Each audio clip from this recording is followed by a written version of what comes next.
Blessings to you on Sukkot, on this auspicious time of connection to Hashem. We've come through Rosh Hashanah, Yom Kippur, Days of Awe, and we come up to Sukkot tomorrow. And though most Noahides, I wouldn't think, are building a Sukkot, a sukkah like our Jewish brothers and sisters are. Some may join a group in one. We've done that here.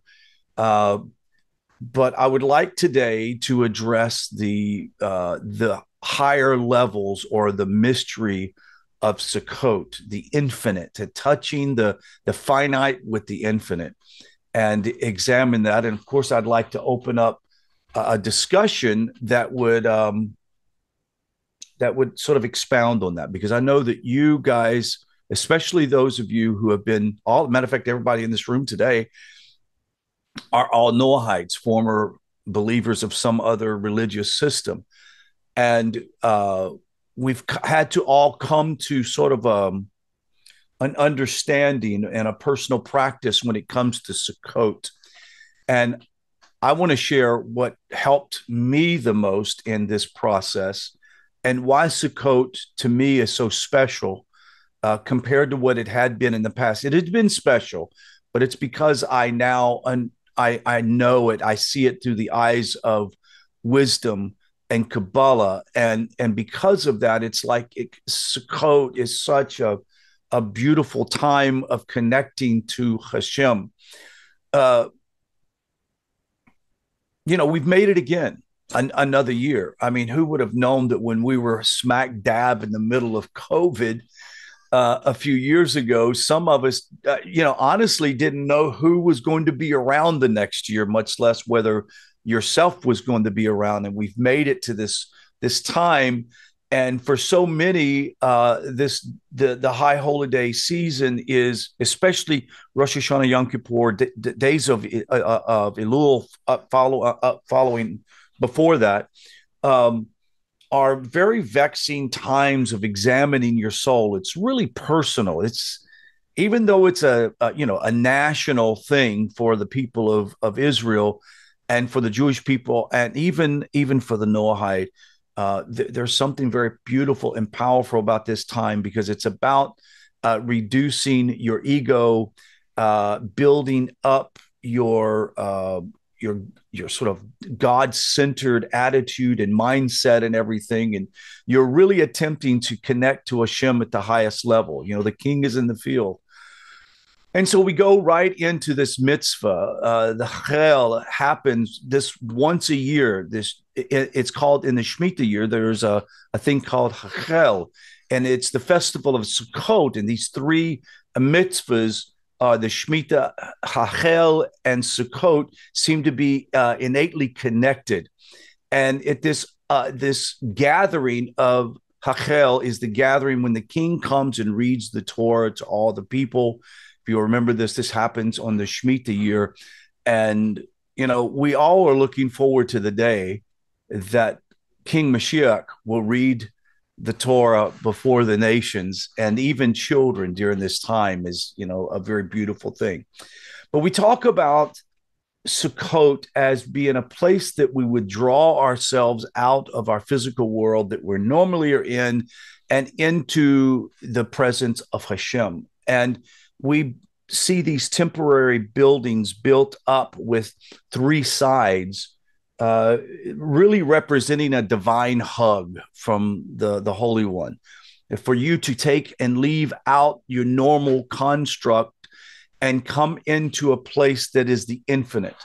Now, Sukkot itself is a very physical thing, right? You build a small little shelter, basically, to get away from the hot sun, but you have the sky above you. You can see that in the evening.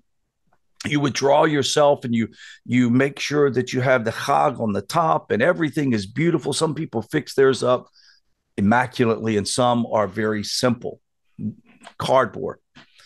But even though that's a very physical thing, and even taking the lulav, and and you shake the lulav, and you throw the what do you call it,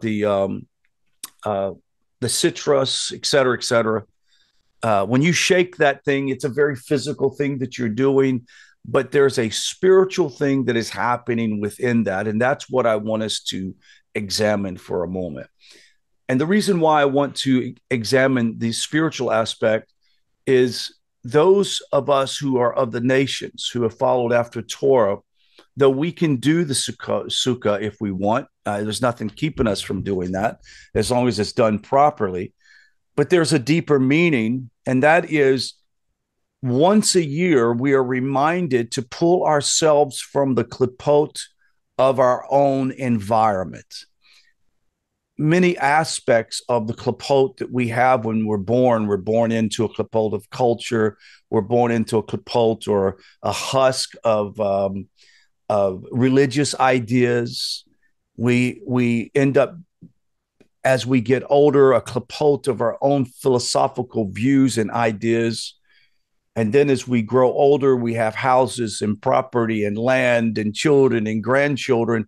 And this, if we're not careful, by the time we get to a certain age, we have this whole thing weighing us down, all the possessions that we have. And Hashem is reminding the Jewish people and also the righteous people of the nations, once a year, at least understand that you've got to pull yourself out of that physical world that has you so bound and come and Sukkot or dwell with me. And as I've mentioned in past lectures, I'm sure I've said, I've challenged ourselves. Are we dwellers or are we just loitering? And we don't want to be people loitering in this wonderful world that God has created and given us. However, you and I both know there are some people, it seems that that's what they were created for, was just to come, show up, take air, to contribute what little they have. It almost seems like they're loitering, but God knows none of us who are desiring to be closer to God and closer to his creation, do we want to just do it haphazardly? We want to approach this with intention. And so Sukkot comes up this year.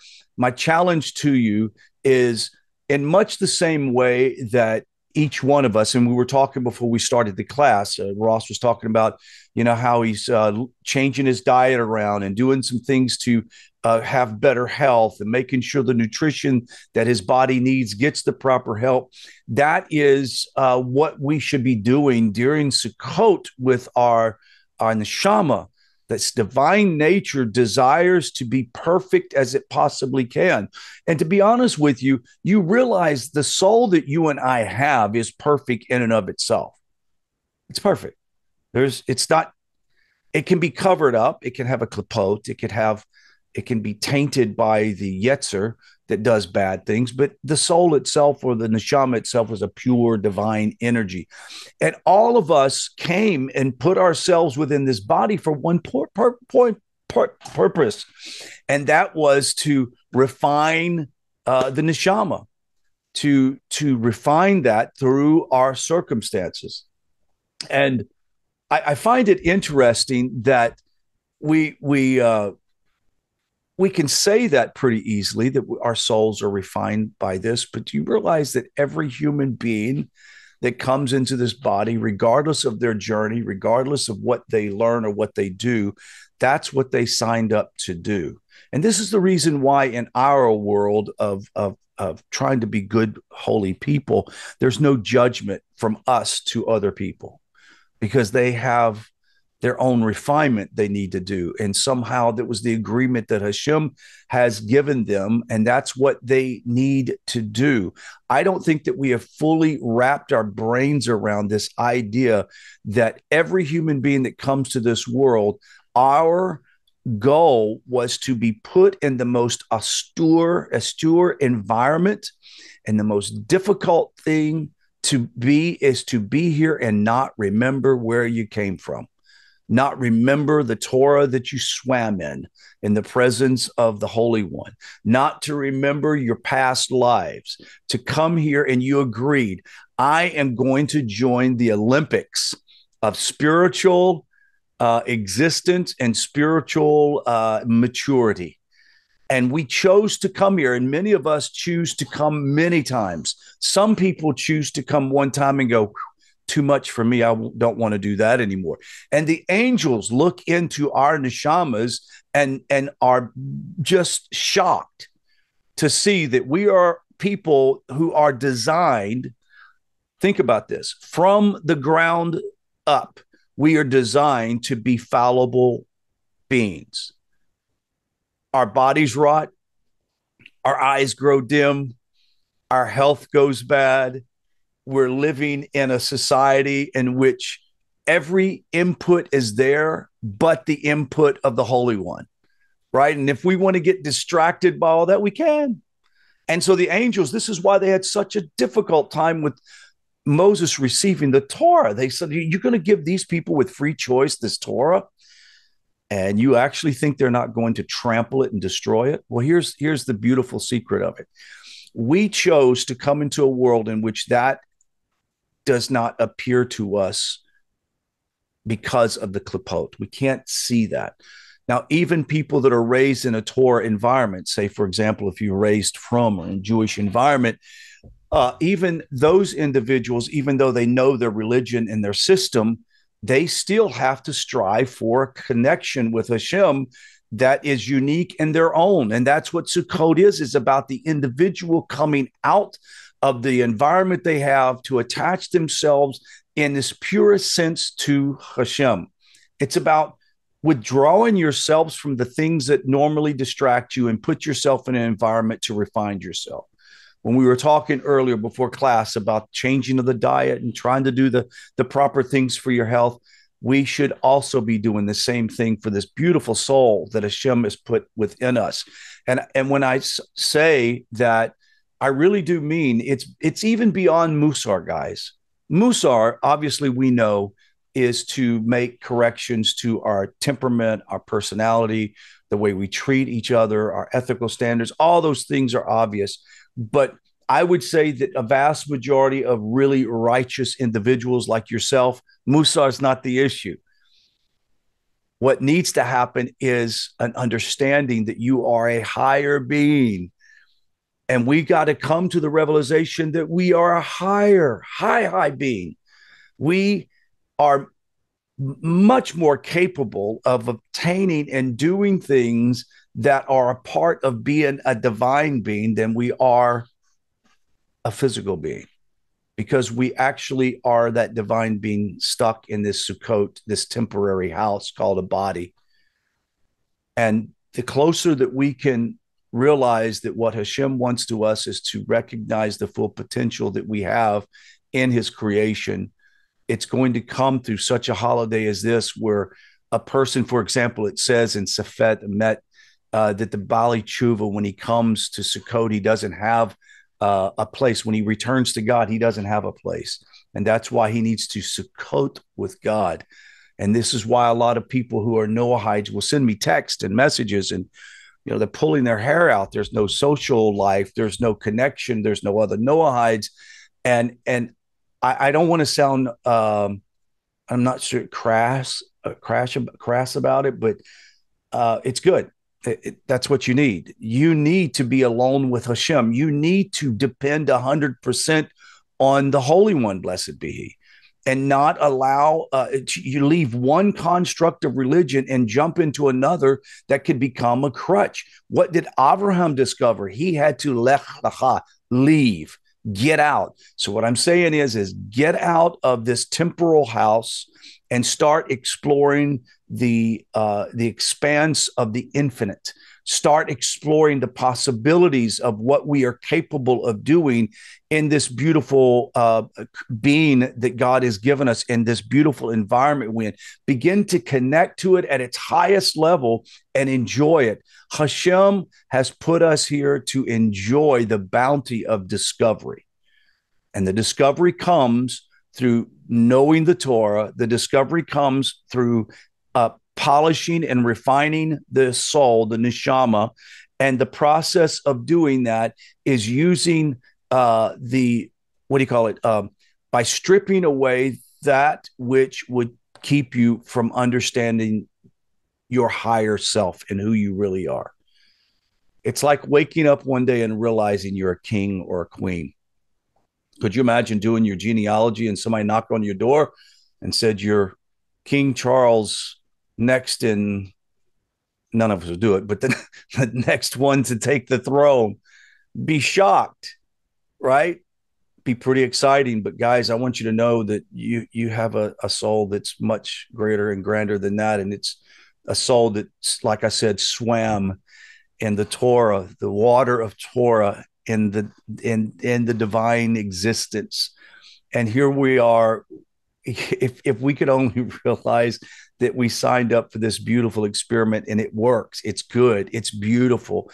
And when we start seeing even the vicissitudes of life and difficulties of life as part of the beautiful exploration of refining my soul, it's the greatest thing that we can do. And so I encourage you in Sukkot this year, break away from the physicality that has built an illusion of what you think you are, and begin to think about the expansiveness of the infinite, because the infinite dwells within you.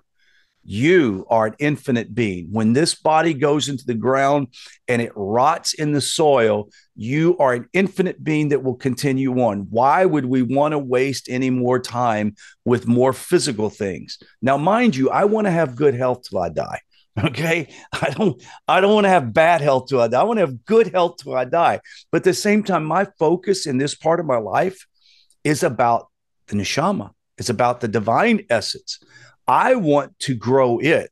I want to put that thing on some steroids. I want to feed some nutrition to my divine soul and what I listen to, and the podcasts that I hear that challenge me to think at a different level. These are the things that we are doing, and this Sukkot is going to be no different than the others, except for the fact that we're here not so much as Noahide to build a building and to go into it and to do its thing, but to break away from our norms and enter into the divine presence of Hashem as best we can in this physical world. Okay, so let's open the floor up to have some discussion. Who would like to be first?